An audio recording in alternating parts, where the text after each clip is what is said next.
Shobha family கிட்டேருந்து தப்பிக்கிறதுக்காக இவங்களுக்குள்ளேயே ஒரு agreement போட்டுக்கிறாங்க. அதனால் இப்போ தாத்தாவோட ரூமை வந்து க்ளீன் பண்ணிகிட்டு இருக்காங்க. ஹீரோ சொல்லிட்டு இருக்கான், இங்கே இருக்கிறது முடியாதனால தான் இதெல்லாம் க்ளீன் பண்ண வேண்டியதாக இருக்குது அப்படின்ட்டு அவன் மனசுக்குள்ளே சொல்கிறான்.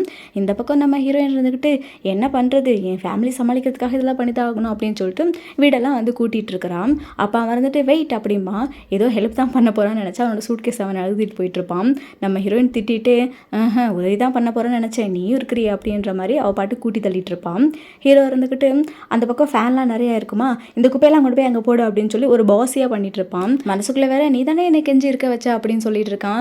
இவர் இருந்துக்கிட்டு நீ தான் இப்போ பாஸ், அதனால் நீ சொல்கிறது நான் செஞ்சு தான் அவன் அப்படின்ட்டு இந்த பெட்ஷீட் எடுத்து இதனே நீ யூஸ் பண்ணிக்கலாம் அப்படின்னு சொல்லுவாளாம். அவன் இருந்துக்கிட்டு இந்த குப்பையெல்லாம் என்னால் யூஸ் பண்ண முடியாது, வெளியே தூக்கிட்டு போ அப்படின்னு சொல்லிட்டு இருப்பான். இவளுக்கு ரொம்ப கடுப்பாக இருக்கும். சரி சரி ஓகே அப்படின்னு சொல்லிட்டு இருப்பான். வேற என்னெல்லாம் பண்ணணும் சொல்லு அப்படிங்கும்போது மேலே பாரு நிறைய நூலாவோட படிச்சிருக்காங்கலாம், அடிச்சு விடு அப்படின்னு சொல்லுவான். அதாவது ஸ்பைடர் வந்து என்ன கடிச்சிடும்ன்ற அளவுக்கு சொல்லுவானா. அவர் இருந்துக்கிட்டு ஓகே ஓகே பண்ணிடுறேன். ஆக்சுவலாக அடிக்கடி இவங்க ரெண்டு பேரும் மனசுக்குள்ளே பேசுவாங்க. அதாவது ஹீரோனை நினைப்பா அதுக்கு ஹீரோயின் பதில் சொல்கிற மாதிரி இருக்கும். ஆனால் மனசுக்குள்ளே தான் ரெண்டு பேரும் சொல்லிட்டு இருப்பாங்க.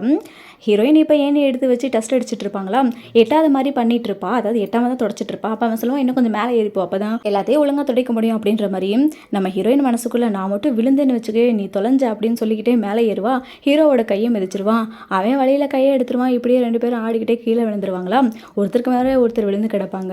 ரெண்டு பேரும் அசையாமல் அப்படியே பார்த்துட்டு இருப்பாங்க. நம்ம ஹீரோயின் வந்துட்டு ஐயோ உண்மையாகவே நான் விழுந்துட்டேன் அப்படின்னு சொல்லிட்டு இருப்பான் மனசுக்குள்ளே. இவன் இருந்துக்கிட்டு இதெல்லாம் நீ வேணும்னே பண்ணுன அப்படின்னு சொல்லிட்டு இருக்கும்போது இந்த பக்கம் அம்மா மகளே உனக்கு ஹெல்ப் வேணுமா அப்படின்னு சொல்லிக்கிட்டே உள்ளே வருவாங்களா.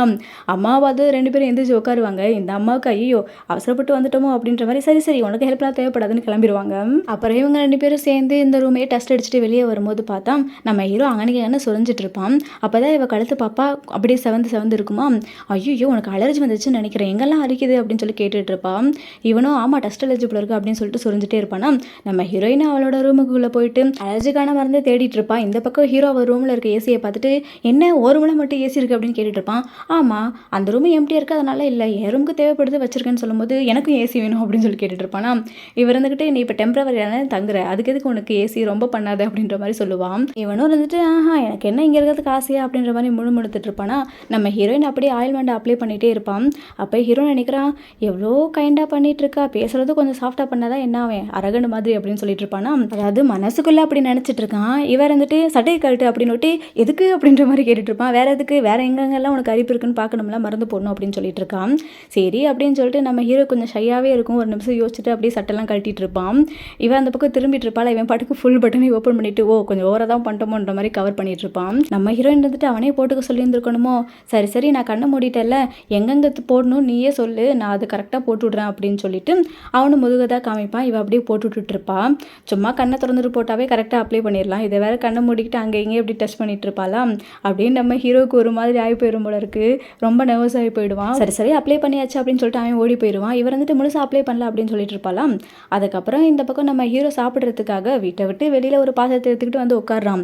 இதை ஹீரோயினோட ஃப்ரெண்டு ஒருத்தன் தூரத்துலேருந்து பார்த்துட்டு ஐயோ திருடேன் அப்படின்னு சொல்லி நினைக்கிறான். இந்த பக்கம் நம்ம ஹீரோ வந்துட்டு காலையிலேருந்து வேலை செஞ்சு இப்போ தான் நிம்மதியான ஒரு சாப்பாடுன்னு சொல்லிட்டு இதை எப்படி சாப்பிட்றதுன்னு வாயில் வைப்பான். அவன் வந்து நம்ம ஹீரோ குறவலையை பிடிச்சிருவான். இந்த பக்கம் அடிக்கிற சத்தம் கேட்கும். யாருடான்னு பார்த்தா ஹீரோ தான் அவனை போட்டு அடிச்சிட்டு இருப்பான். அவன் சண்டை போட வந்துட்டு அடி வாங்கிட்டு இருப்பான். ஹீரோவை குத்த போகும்போது ஹீரோயின் வந்துட்டு நிறுத்து அப்படின்னு சொல்லிட்டு இருப்பான். ஃப்ரெண்டு வந்துட்டு இவன் யாருன்னு கேட்கும்போது என்ன சொல்லுவான்னு பார்க்கலாம் அப்படின்னு சொல்லிட்டு ஹீரோ அமைதியாக ஹீரோயினை பார்த்துட்டு இருக்கும்போது இது வந்து என்னோட ஃபியான்ஸ் அப்படின்னு சொல்லி சொன்னோட்டி அவன் ஷாக் ஆகிறான். என்னது உன் ஃபியான்ஸா? ஆமாம் வீட்டில் தான் பார்த்து நிச்சயம் பண்ணி வச்சிருந்துருக்காங்க அப்படின்ற மாதிரி ஹீரோயின் சொன்னோட்டி அதுக்காக நீ ஓகே பண்ணிட்டியா அப்படின்னு சொல்லி கேட்டுட்டு இருக்கான். ஹீரோ வந்துட்டு ஏன் ஓகே பண்ணக்கூடாதா அப்படின்ற மாதிரி கேட்பானா. ஆமாம் இவனை பார்க்க டீசெண்டாகவே தெரியல, அதோட இவ இது வரைக்கும் யாரையும் டேட் பண்ணதே இல்லை, அதனால கொஞ்சம் யோசிச்சு தான் பண்ணணும்னு சொல்லிட்டு இருக்கும்போது ஹீரோ வந்துட்டு என்ன இவ யாரையும் டேட் பண்ணலையே அப்படின்னு சொல்லி பார்த்துட்டு இருப்பான். இதெல்லாம் வேற சொல்லணுமா அப்படின்ட்டு அதுக்கப்புறம் ஹீரோயின் வந்து கதையை அப்படியே சொல்லிட்டு இருக்காங்க. அதாவது ஃபுல் டீட்டெயிலும் சொல்ல, என்கேஜ்மெண்ட் பண்ணது தாத்தா பண்ணது இதெல்லாம் சொல்லிட்டு இப்போ அக்செப்ட் பண்ணியாச்சு அப்படின்னு சொல்லிட்டு இருக்கும்போது ஃப்ரெண்டு நீ எப்படி அப்படி ஓகே பண்ணலான்னு கேட்பான். அப்போ ஹீரோ வந்துட்டு இவ தான் லவ் அட் ஃபர்ஸ்ட் சைட்டு அப்படின்ற மாதிரி சொல்லுவானா. அப்போ இவர் வந்துட்டு அவனை பார்த்து கொஞ்சம் கூட வெக்கமே இல்லாமல் சொல்கிற மாதிரி ஏன்னா இவ தான் லவ் பண்ணுறான்ற மாதிரி சொல்லுவானா. அதுக்கப்புறம் ஆமாம்மா நாங்கள் ரெண்டு பேரும் ஒருத்தருக்கு ஒருத்தர் விரும்புகிறோம், ஏன்னா கேஷுவல் நடந்தாலும் நாங்கள் ரெண்டு பேரும் ஒரே மாதிரி ஃபீல் பண்ணுறோம்னு நினைக்கிறேன் அப்படின்னு சொல்லுவாளாம். அப்போயே அந்த ஃப்ரெண்ட் இருந்துக்கிட்டு என்னதான் இருந்தாலும் நீங்கள் ஒரே வீட்டில் இருக்கக்கூடாது, ஏன்னா இது வந்து ரொமான்டிக்காக எஃபெக்ட் பண்ணும் அப்படின்ற மாதிரி சொல்லுவானா. அதுக்கு ஹீரோயின் வந்துட்டு இல்லை எப்படி பார்த்தாலும் எங்களோட ரிலேஷன்ஷிப்பு போரே ஆகாது அப்படின்ற மாதிரி அவள் சொல்லுவாளாம். நம்ம ஹீரோக்கு ஷாக்கிங், அப்பா என்னடா சொல்லுவா அப்படின்ற மாதிரி ஆர்வமாக பார்க்கும்போது இவள் பயங்கரமாக ஆன்சர் பண்ணுவாளாம். அதுக்கப்புறம் ஃப்ரெண்டு ஒன்றும் சொல்ல மாட்டா, டென்ஷன்லேயே போயிடுவான். ஹீரோ இருந்துக்கிட்டு இதை கூட நம்பிட்டு போகிறான் பாரு அப்படின்ட்டு அவங்களே பார்த்துட்டு இருப்பாங்க. அவன் போன சொன்னது தான் இவங்க 2 பேரும் அப்படி ஒரு பிரிவாங்க. உடனே தள்ளி உட்காருவாங்க.